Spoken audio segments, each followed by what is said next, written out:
Unstick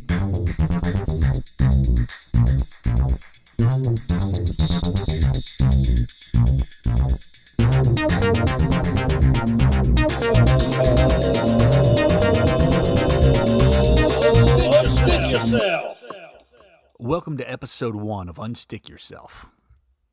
I created this show for those of us who have recently been through a difficult separation or a breakup from someone we love. And whether this was a long-time marriage or just a short dating experience, breakups can be very difficult, and they can leave us feeling stuck.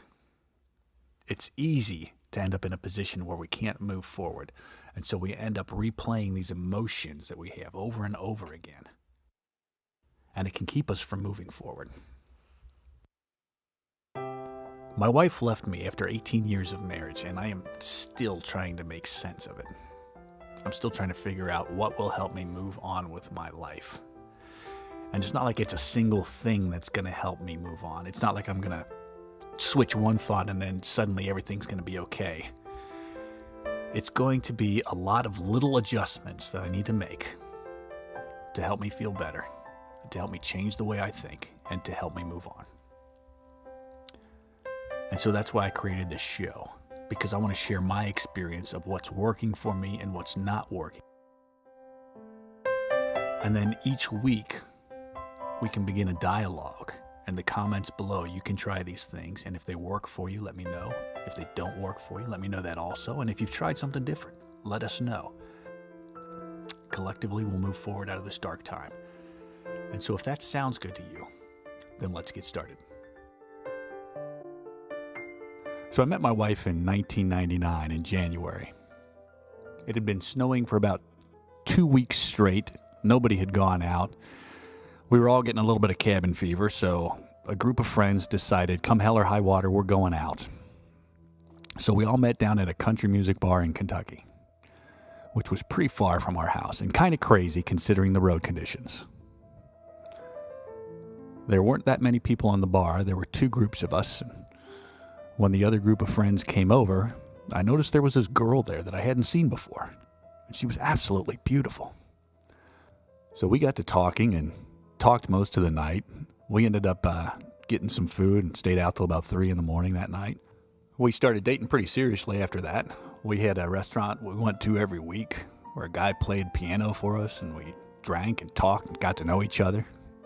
In March of 2000, we got married, went on a honeymoon in the Smoky Mountains. In June of 2003, we had our first child, and in June of 2005, we had our second child. And then the marriage just rolled along as marriages do. We had our ups and downs. We had our ebbs and flows like every relationship does. In mid-October of 2018, she started to act really strange. She started to really give me the cold shoulder. And that happens in relationships because there are those ups and downs. There are times where your spouse won't talk to you as much, and you won't talk to your spouse as much. This is a natural thing for relationships to go through. But this was something different. This was the cold shoulder from hell. Something was definitely wrong. And on November 3rd, a Saturday night, she came into our bedroom. She sat down next to me. She made no eye contact. She looked straight ahead. And in a voice that carried no emotion whatsoever, she said, "I've fallen out of love with you." She said, "I care for you, but I don't love you." And this hit me like a 2x4 over the head. I did not see this coming at all. I was devastated. She had made no mention of being unhappy. And so as guys typically do in a situation like this, I went into fix-it mode, and I started doing a ton of research to figure out what makes relationships work and what makes relationships fail. I watched countless YouTube videos, listened to books on tape, listened to podcasts, all in an effort to see where our marriage went wrong and what I could do to fix it. And so in December, I let her know that I was 100% on board with fixing this marriage.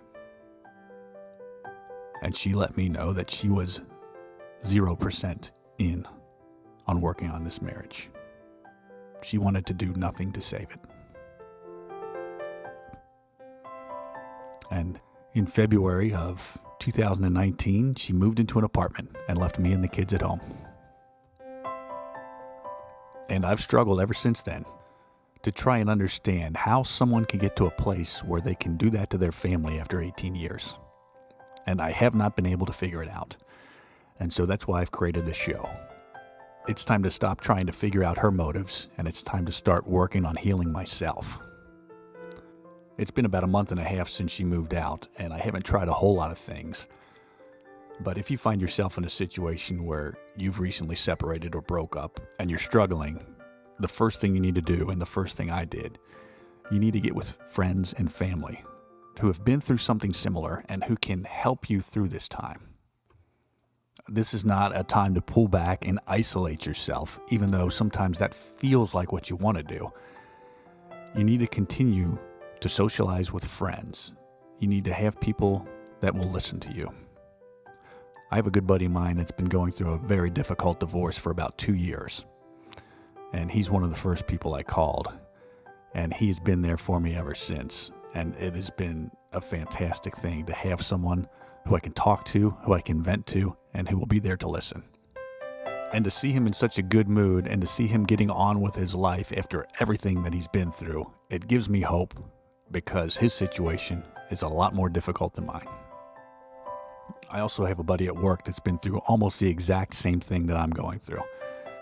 He knows I'm alone at home with the kids and that I have to cook them dinner each night, and he gives me easy recipe ideas, tells me when there's great deals at Kroger.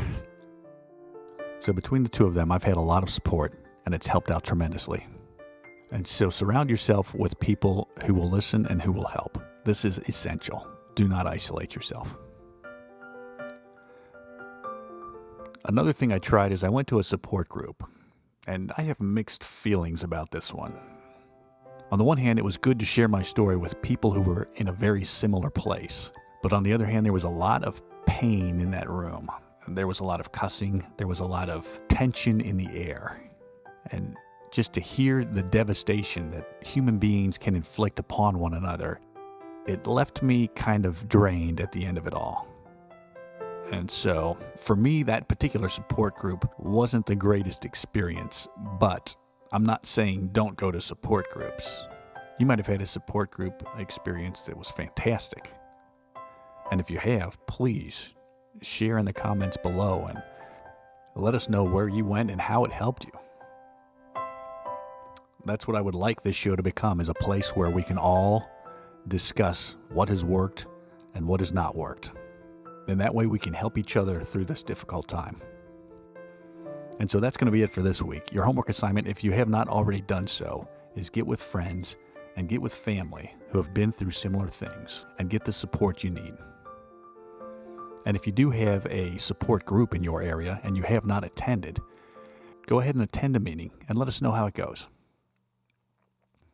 If you have questions or comments for me, or if you have show ideas that you'd like to listen to in the future, feel free to email me.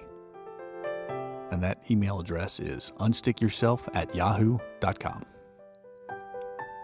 I'm going to make it a tradition of signing off with a quote, and this week's quote is, "The bridge from hopelessness to hope is not as far as you think." Thank you for joining me this week on my healing journey. I will talk to you next week on another episode of Unstick Yourself. Be well, my friends.